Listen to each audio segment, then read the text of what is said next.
आइए भारत की बात बताता हूं को शुरू करते हैं। पहली खबर आपके सामने रख देते हैं और जो पहली खबर है बंगाल की, क्योंकि पूरे बंगाल से लेकर दिल्ली और देश भर में इस वक्त नए सीएम शुभेंदु अधिकारी और उनके एक्शन की चर्चा हो रही है। अतिक्रमण और अवैध निर्माण पर शुभेंदु ताबड़तोड़ बुलडोजर चलवा रहे हैं। आसनसोल के बंदपुर में भी ऐसा ही एक्शन देखने को मिला। यहां बुलडोजर गरजे और अतिक्रमण हटाने लगे।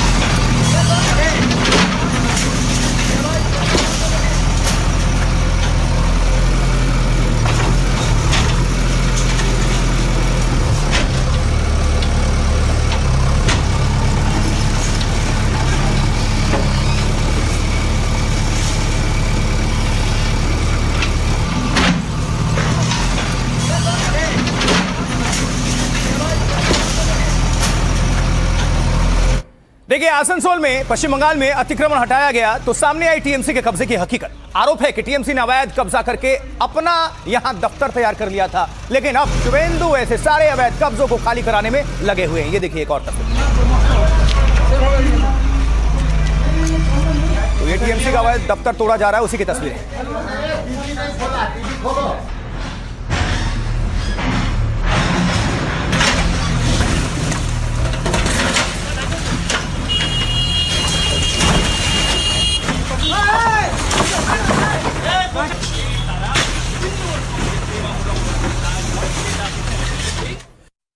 देखिए, शुभेंदु सरकार का एक्शन सबसे ज्यादा टीएमसी और उनके नेताओं पर इस वक्त हो रहा है, क्योंकि उन्हीं पर भ्रष्टाचार और अवैध कब्जे के सबसे ज्यादा आरोप है। टीएमसी इस एक्शन का कड़ा विरोध भी कर रही है। कोलकाता में कुणाल घोष समेत दर्जनों टीएमसी नेता सड़क पर उतर आए और कहा कि वो शुभेंदु के फैसले के सामने झुकेंगे नहीं। ये देखिए,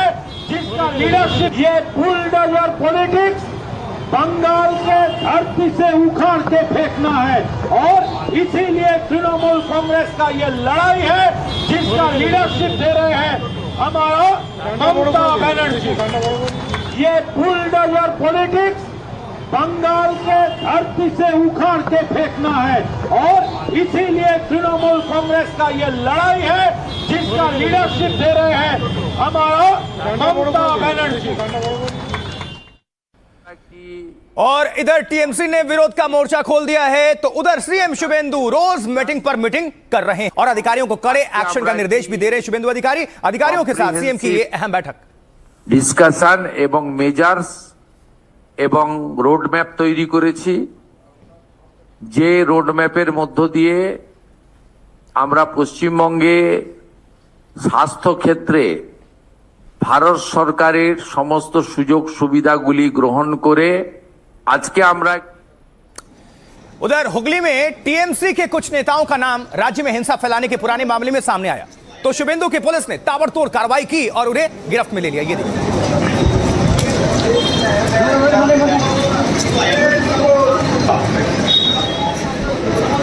हेलो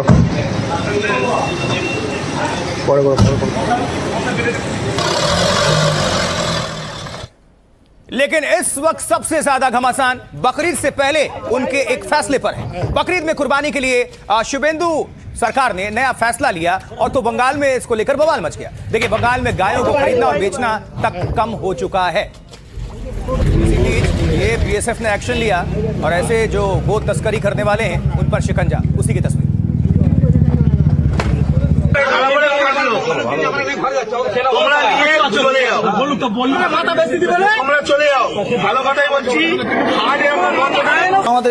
যে মোল্লা ভাই কিনবে সে ওটা কুরবানির জন্য কিনবে, এটা আমাদের বছরে একটা উৎসব। তাই তোমরা এটা যদি তোমাদের মাথা যে গেলে তাহলে তোমরা কেন হাটে বেচতে নেই? सिर्फ बंगाल ही नहीं बल्कि दूसरे राज्यों में भी बकरीद से पहले घमासान है। औरंगाबाद में पशु तस्करों के खिलाफ बहुत बड़ा एक्शन हुआ। भारी संख्या में गायों के साथ तस्कर पकड़े गए हैं और ऐसा पश्चिम बंगाल में ना हो इसके लिए सीएम शुभेंदु कड़ी कार्रवाई कर रहे हैं।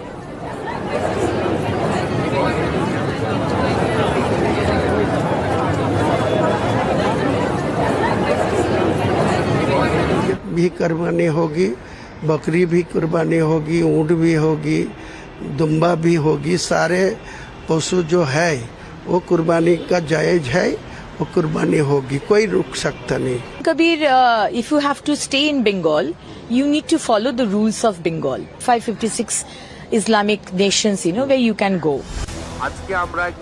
बंगाल में शुभेंदु ताबड़तोड़ एक्शन ले रहे हैं। बुलडोजर कार्रवाई से लेकर सड़क पर नमाज और बकरीद में कुर्बानी तक के नए फरमान जारी किए गए हैं। तो उनके फैसलों से कोलकाता से दिल्ली तक संग्राम और कोहराम मचा है।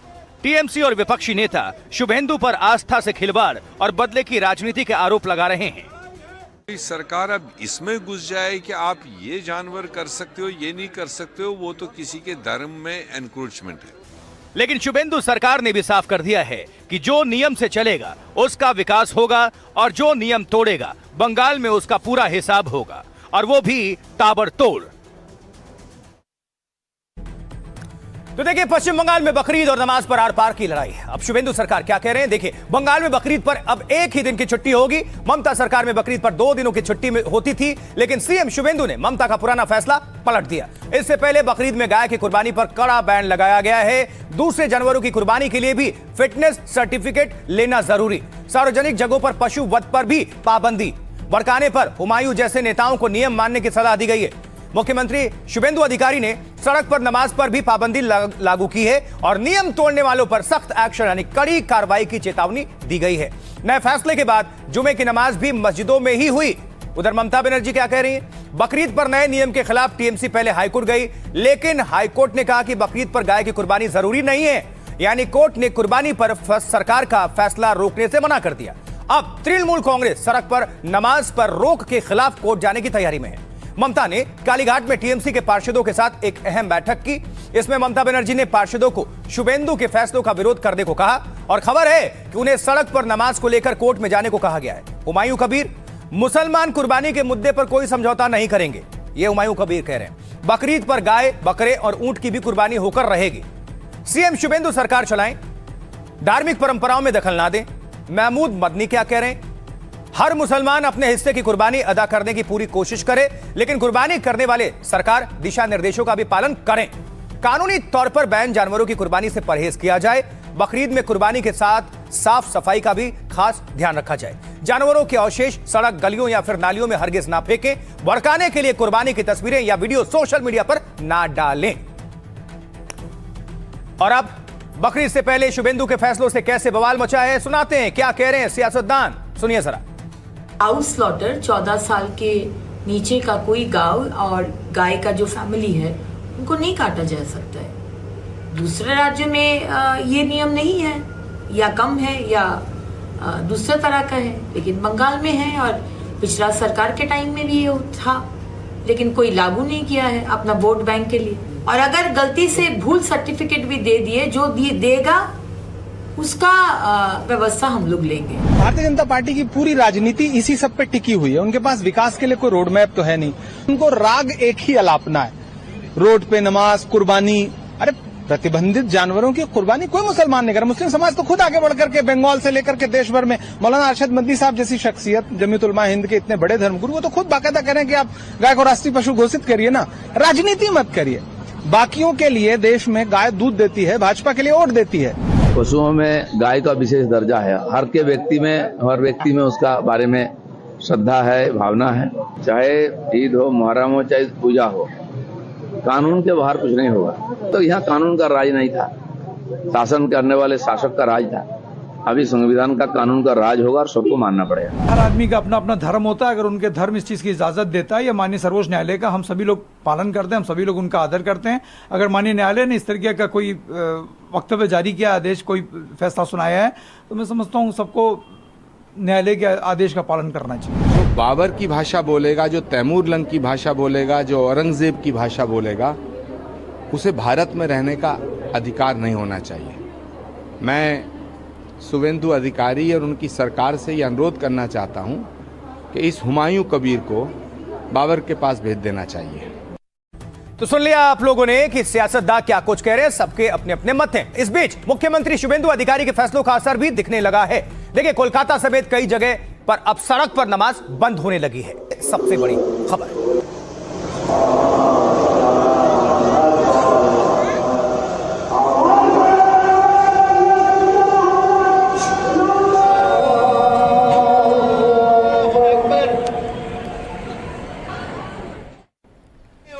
वहीं मौलाना अरशद मदनी जैसे मुस्लिम धर्मगुरु भी नियम मानने और गायों की कुर्बानी से बचने की अपील कर रहे हैं। गाय को मत ज़बा करो, मैं कहता हूं एक कदम आगे बढ़कर मत ज़बा करो, मैं मुतालबा करता हूं। आइए जरा जान लेते हैं, समझ लेते हैं कि बकरीद पर क्या कुछ कहता है इस्लाम। देखिए, इस्लाम के मुताबिक बकरीद अल्लाह के प्रति आस्था और त्याग दिखाना है और सबसे प्रिय और कीमती चीज के त्याग को तैयार रहने का पैगाम है। आमतौर पर कुर्बानी में बकरा, भैंस, ऊंट और गाय का इस्तेमाल किया जाता है, लेकिन देश में गाय काटने पर बैन है, इसलिए कुर्बानी से बचना चाहिए। मुस्लिम धर्मगुरु कहते हैं कि उन्हीं जानवरों की कुर्बानी होती है जो जंगली ना हो और पूरी तरह फिट हो, यानी बीमार या फिर विकलांग जानवर की कुर्बानी नहीं दी जाती। बकरा कम से कम 1 साल का, भेड़ 6 महीने और भैंस 2 साल से कम के ना हो। जानवरों की कुर्बानी कभी खुली या फिर सार्वजनिक जगहों पर ना हो और दूसरे धर्म की आस्था और भावनाओं का भी सम्मान करना चाहिए, वो आहत नहीं होनी चाहिए। इसलिए ऐसे किसी जानवर की कुर्बानी ना हो जिससे माहौल खराब हो या बिगड़े। कुर्बानी का मकसद दिखावा या सिर्फ गोश्त खाना नहीं होना चाहिए। कुर्बानी के गोश्त को 3 बराबर हिस्सों में बांटा जाता है। एक हिस्सा गरीबों और जरूरतमंदों में बांटा जाता है, दूसरा हिस्सा रिश्तेदारों और दोस्तों के लिए होता है, तीसरा हिस्सा अपने परिवार के लिए रखा जाता है। बकरीद का मकसद सिर्फ कुर्बानी देना और मांस बांटना नहीं है, असली मकसद है भाईचारा, आपसी एकता और गरीबों की मदद। देखिए, इस्लाम में बकरीद और कुर्बानी को लेकर क्या नियम है, खुद सुनते हैं मुस्लिम धर्मगुरुओं के जरिए। जो जानवर हैं जो नहीं कर सकते हैं उनमें गाय है, बैल है, ऊंट है, इनकी कुर्बानी नहीं हो सकती और ना ही ये ऐसी कुर्बानी जायज़ होगी। अगर कोई लोग चोरी छुपे भी अगर इसको कुर्बानी को करेंगे तो ये जायज़ नहीं है, हराम होगी। अल्लाह के यहाँ इन तरह की कुर्बानियों को अल्लाह पसंद नहीं करता है। आस्था के नाम पर जिस तरह राजनीति हो रही है, ये राजनीति गलत है। हमने एक गाय रक्षा पार्टी बनाई है और वो बड़े पैमाने पर हम मुस्लिम उलमा से भी मिल रहे हैं, मुस्लिम ऑर्गेनाइजेशन से मिलेंगे और हिंदू जो गाय के नाम पर काम कर रहे हैं उन सब से भी मिलकर जो है इस मुहिम को आगे बढ़ाएंगे। और हम नहीं चाहते कि हमारे हिंदू भाइयों की आस्था पर कोई चोट हो। जो भी जानवर हमारे देश में प्रतिबंधित हैं, जिनके ऊपर रोक लगी हुई है, बिल्कुल उनको ज़बह नहीं करना चाहिए। इंसान को चाहिए कि जिन जानवरों की परमिशन संविधान ने आपको दी है उन्हीं जानवरों को बकरीद में ज़बह। इस्लाम एक पीस का रिलीजन है और अमन प्रमोट करता है, और अगर बड़े भाई के कोई आस्था अकीदे से कोई चीज़ जुड़ी है, जहाँ कानून उसको मना करता है, तो हमें वो नहीं करना चाहिए। गाय के कुर्बान ही करना कोई ज़रूरी नहीं है। जब अपने मुल्क में कानून ऑलरेडी बना हुआ है कि आप यहाँ पर गाय को ज़बह नहीं कर सकते, गाय की कुर्बानी हरगिज़ ना की जाए और ना अक्सर हिंदुस्तान में की जाती है, कुछ ही स्टेट्स में की जाती है, वहाँ पर भी इस पे बैन लगना चाहिए। बल्कि इसके अलावा जो और ऐसे जानवर हैं जिनकी कि इस्लाम में कुर्बानी की इजाज़त है, वो आप जो अल्टरनेट है उसको इख्तियार करें। और वहीं साथ ही आपको बता दें, पश्चिम बंगाल में बेलाघाट में बुलडोजर कार्रवाई भी हुई है। अवैध मस्जिद की खबर मिली तो पहले नोटिस दिया गया और जब कोई एक्शन नहीं लिया गया तो बुलडोजर की गाज गिर गई।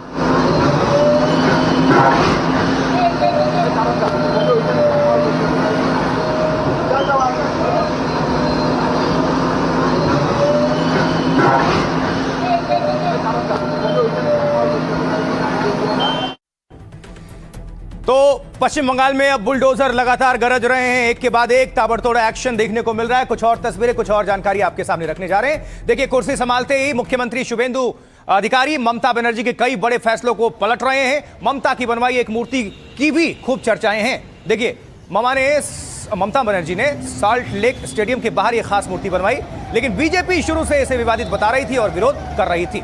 ये देखिए,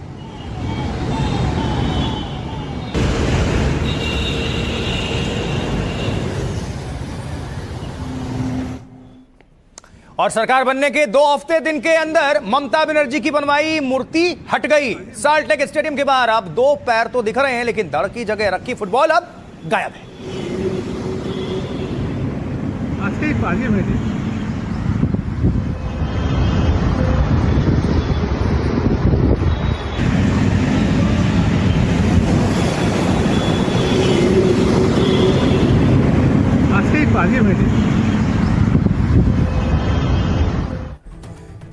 तो बंगाल में ममता की जो बनवाई मूर्ति थी वो हट गई। आइए जरा समझ लेते हैं। देखिए, पश्चिम बंगाल में जिस मूर्ति को पूर्व सीएम ममता बनर्जी ने डिजाइन किया और सीएम की शपथ लेते ही शुभेंदु ने जिसे गिराने का ऐलान किया था, साल्ट लेक स्टेडियम के बाहर लगी उस मूर्ति को अब गिरा दिया गया है। इसे फीफा अंडर 17 विश्व कप से पहले 2017 में लगाया गया था।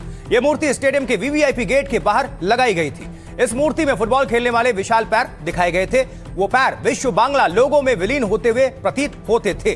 पैरों के ऊपर धड़ नहीं, फुटबॉल लगा हुआ था, जिस पर आपको बता दें, अब देखिए, इस बीच बंगाल के जो खेल मंत्री है निशित प्रमाणिक ने इसे बेहद भद्दी करार दिया था, भद्दा बताया था। उन्होंने मेसी विवाद के लिए इस मूर्ति को जिम्मेदार ठहराया था और कहा था कि जब से यह मूर्ति लगी टीएमसी के बुरे दिन शुरू हो गए। अब खेल मंत्री के निर्देश के बाद मूर्ति को जमींदोज कर दिया गया है और स्टेडियम के आसपास बुनियादी ढांचा सुधारने का ऐलान किया गया है। तो ये अभी तक क्या कुछ हुआ एक्शन, ये आपको हमने बता दिया। बंगाल में ममता की बनाई मूर्ति हटी तो कैसे सियासत गर्मा गई और ममता सरकार के मंत्री क्या कह रहे थे, वो भी आपको सुनवा देते हैं। ये बहुत सारे जो स्पोर्ट्स लवर है उनसे भी मेरे पास कंप्लेन आया और युवा देव की तरफ से भी मेरे पास बहुत सारा कंप्लेन आया कि ऐसा एक जो मूर्ति, एक काटा हुआ पैर, उसके ऊपर एक फुटबॉल जिसका कोई भी मीनिंगलेस, कोई ऐसा प्रतिभाधर खिलाड़ी, बंगाल से बहुत सारा फुटबॉल प्लेयर्स जिनके नाम बंगाल में स्वर्णिम अक्षरों में लिखा हुआ है, वैसा कोई जो क्रीड़ाविद, वैसा कोई फुटबॉलर की मूर्ति वापस स्थापित। अनऑथराइज बिल्डिंग ही नहीं, अनऑथराइज कोई भी काम अब इस सरकार में नहीं होगा। जीरो टॉलरेंस की नीति होगी और ये माननीय मुख्यमंत्री जी ने स्पष्ट रूप से यहाँ पर कह दिया। बुलडोजर पॉलिसी हम लोग विरोध कर रहे हैं, जो होगा लीगली होगा और जिसका ये हॉकर गरीब लोगों का ऊपर बुलडोजर चला रहा है ये लोग, वो तो बहुत सारे लोग तो भाजपा को वोट दिया था, अभी वो रो रहे हैं। पिछले 14-15 दिन में नई सरकार ने जो बैटिंग की है, मैं आपको इतना बता दूं, बंगाल की जनता बहुत खुश है उससे। अब कहां बुलडोजर चलेगा, कहां दूसरा हथौड़े से तोड़ा जाएगा, वो तो सरकार ठीक करेगी। अब कुछ लोग, कुछ पार्टियां तो जाके स्टे ऑर्डर भी ले रहे हैं, क्योंकि बुलडोजर के खिलाफ कुछ सुप्रीम कोर्ट में भी कानून है। चलिए, तो बात हो गई पश्चिम बंगाल की, लेकिन आपको यह बता दें कि देखिए, बुलडोजर की जो गाज है वो सिर्फ बंगाल में नहीं बल्कि जम्मू कश्मीर में भी हो रही है। कैसे, आइए बता देते हैं। देखिए, ये बुलडोजर का एक्शन जम्मू कश्मीर में लगातार, खासकर अभी जम्मू में ड्रग्स रैकेट के खिलाफ बड़ी कार्रवाई चल रही है। ड्रग तस्करों पर कार्रवाई के लिए जम्मू के एक इलाके को छावनी में तब्दील कर दिया गया। यह तस्वीर देख लीजिए अभी पहले।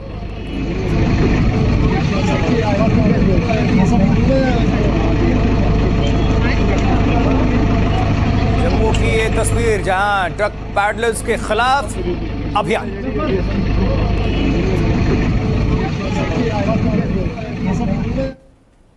अब देखिए, जम्मू के मिरान साहिब में भारी पुलिस की मौजूदगी में ड्रग्स तस्करों के ठिकानों पर बुलडोजर कार्रवाई हुई है। मिरान साहिब, जम्मू की तस्वीर।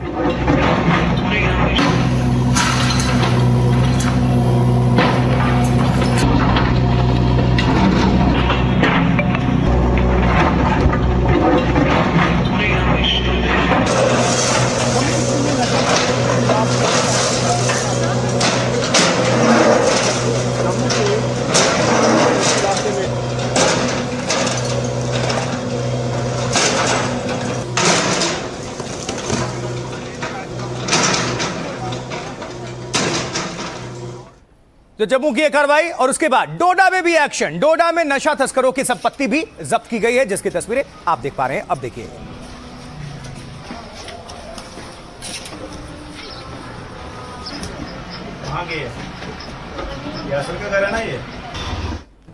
ये हो क्यों रहा है? ताकि नशा मुक्त हो जाए कश्मीर। देखिए, जम्मू कश्मीर में ताबड़तोड़ बुलडोजर गरज रहे हैं और वो लोग खौफ में हैं जो नशे का कारोबार करते हैं या फिर उसमें संलिप्त हैं। नशे या ड्रग्स के काले कारोबार से इनका कनेक्शन है। जम्मू के मिरान साहिब में कुख्यात ड्रग तस्कर नवजोत सिंह उर्फ बबलू के काले खेल और करोड़ों की संपत्ति का खुलासा हुआ तो प्रशासन कड़ी कार्रवाई में जुट गया। नशा तस्कर बबलू की पहचान इलाके में काफी दबंग और रसूख वाले की है। उसका बड़ा नेटवर्क चलता है, तो एक्शन से पहले पुलिस की भारी टीम वहां पर पहुंच गई। बुलडोजर एक्शन से पहले इलाके को छावनी में तब्दील कर दिया गया और फिर नशा तस्कर की 2 मंजिला इमारत पर शुरू हुआ बुलडोजर एक्शन। नशे के कारोबार से बबलू ने करोड़ों का जो महल तैयार किया था, कुछ ही घंटों में देखते ही देखते प्रशासन ने उसे क्या कर दिया, जमींदोज, और पैगाम दे दिया कि जम्मू कश्मीर नशा मुक्त होकर रहेगा। तो दरअसल ड्रग तस्करी के खिलाफ 100 दिनों का यह अभियान चालू है और जम्मू कश्मीर में 43 दिनों में करीब 800 एफआईआर दर्ज की जा चुकी हैं। करीब 900 ड्रग तस्करों और पैडलर्स को जेल भेजा जा चुका है। 59 तस्करों को एनडीपीएस प्रावधानों के तहत गिरफ्तार किया गया है। आरोपी ड्रग पैडलर्स के 47 घरों पर बुलडोजर चलाया जा चुका है। 373 संदिग्धों के ड्राइविंग लाइसेंस सस्पेंड किए जा चुके हैं। 81 नशे के कारोबार के 81 अड्डों को ध्वस्त किया गया है।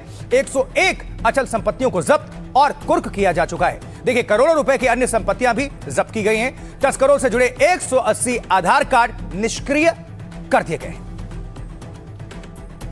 इस बीच आपको बता दें, जम्मू कश्मीर में नशा और ड्रग तस्कर के खिलाफ कैसे कार्रवाई हो रही है। अब सुनवा देते हैं जम्मू कश्मीर के एलजी मनोज सिन्हा और अधिकारी इसको लेकर क्या कुछ कह रहे हैं, सुनिए।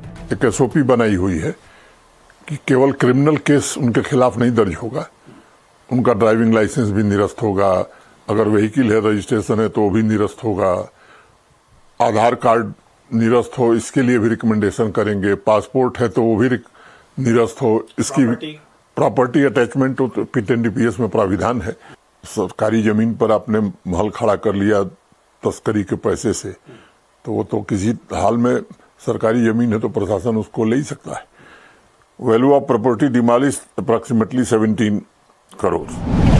ड्रग पेडलर्स और उस पैसे से कुछ जो प्रॉपर्टीज बनाई गई हैं without any known source of income जो है उनको टारगेट किया जा रहा है। और आज के केस में हमारे यहाँ पे नवजोत सिंह जो हैं, जिनके ऊपर जैसा कि पुलिस डिपार्टमेंट ने भी आपको ब्रीफ किया कि 15 एफआईआर्स उनके ऊपर रजिस्टर्ड हैं अंडर एनडीपीएस, और उनकी ही प्रॉपर्टीज जो थी यहाँ पे, उनकी फैमिली यहाँ पे रहती है, मदर फादर रहते हैं, उनके घर को छोड़ के बाकी जो 3 प्रॉपर्टीज आइडेंटिफाइड थी फ्रॉम द कंसर्न डिपार्टमेंट, उनको आज टारगेट किया गया। ड्रग डीलर्स हैं, उनको यही कहना है कि आप पे नकेल जो आप देख रहे हैं कि कसी जा रही है और कसी जाएगी, इसलिए छोड़ दीजिए और मेन स्ट्रीम में आ जाइए। चलिए अब खबरों में बढ़ते हैं आगे और बात करते हैं यूपी के कांग्रेस अध्यक्ष अजय राय से जुड़े एक विवाद की। तो क्या है यह विवाद? आइए सर, देखिए, एक वीडियो वायरल हो रहा है जिसमें वो प्रधानमंत्री मोदी पर बेहद अभद्र टिप्पणी करते सुनाई दे रहे हैं। आप इसे गंदी जुबान वाली सियासत भी कह सकते हैं। अजय राय महोबा गए थे, वहां अपने कार्यकर्ताओं से बात करते हुए उन्होंने प्रधानमंत्री नरेंद्र मोदी पर बेहद अभद्र और अमर्यादित टिप्पणी की। अब सवाल उठ रहा है कि देश की सबसे पुरानी सियासी पार्टी के एक राज्य का अध्यक्ष ऐसी जुबान का इस्तेमाल कैसे कर सकता है? सियासत में विचारों का मतभेद हो सकता है, लेकिन गंदी जुबान का इस्तेमाल नहीं हो सकता।